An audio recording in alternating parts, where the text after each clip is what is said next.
Au nom du Père et du Fils et du Saint-Esprit. Amen. Dieu, mon bonheur et ma joie.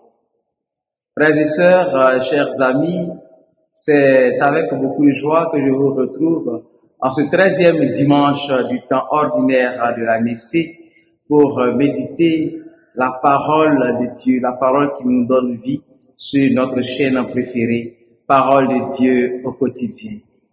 Merci pour le temps que vous prenez pour suivre nos hésitations. Que le Seigneur vous bénisse.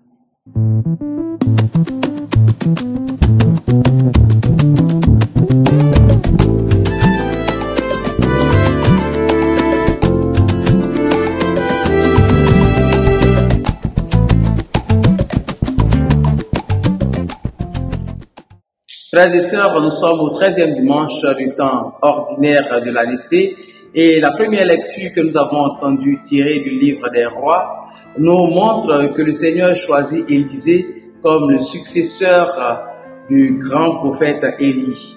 Dans la deuxième lecture tirée de la lettre de Saint Paul aux Galates, le Seigneur nous fait comprendre qu'il nous a donné la liberté des enfants de Dieu et d'ailleurs nous devons marcher avec l'Esprit Saint pour fuir les désirs de la chair. L'évangile que nous avons entendu tirer de Saint Luc nous apprend que suivre Jésus nous oblige à avoir des exigences. Encore une fois, nous posons la fameuse question de savoir que veut nous dire le Seigneur. Frères et sœurs, le 13e dimanche du temps ordinaire de l'année C nous invite à méditer sur deux éléments de notre vie quotidienne. D'abord, en regardant la première lecture et l'évangile, nous sommes tentés de faire une comparaison entre Jésus et le prophète Élie, tout en disant que Jésus est très sévère.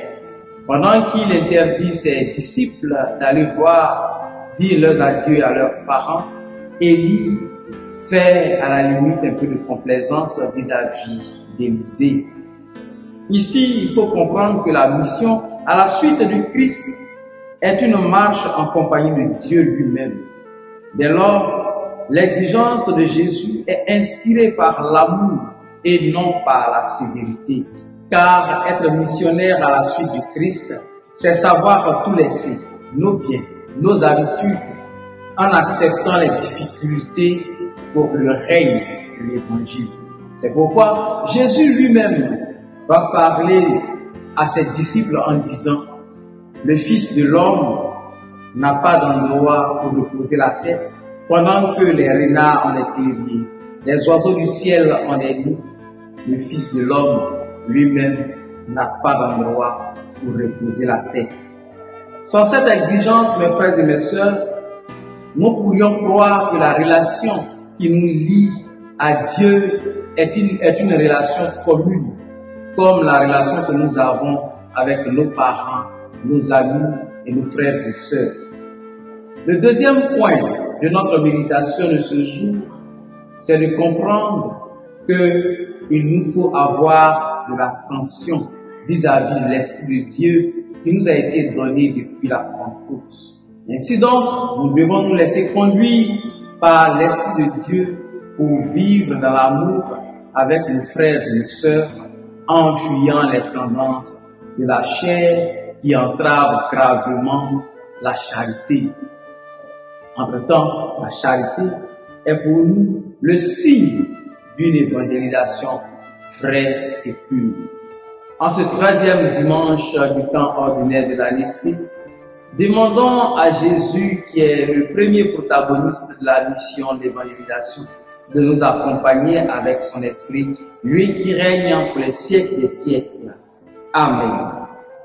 Pour ma part, très chers abonnés, j'ai été très heureux de méditer la parole de Dieu avec vous.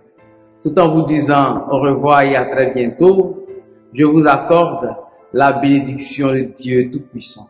Le Seigneur soit avec vous. Que Dieu Tout-Puissant vous bénisse, le Père et le Fils et le Saint-Esprit. Amen. Allez dans la paix du Christ. Nous rendons grâce à Dieu.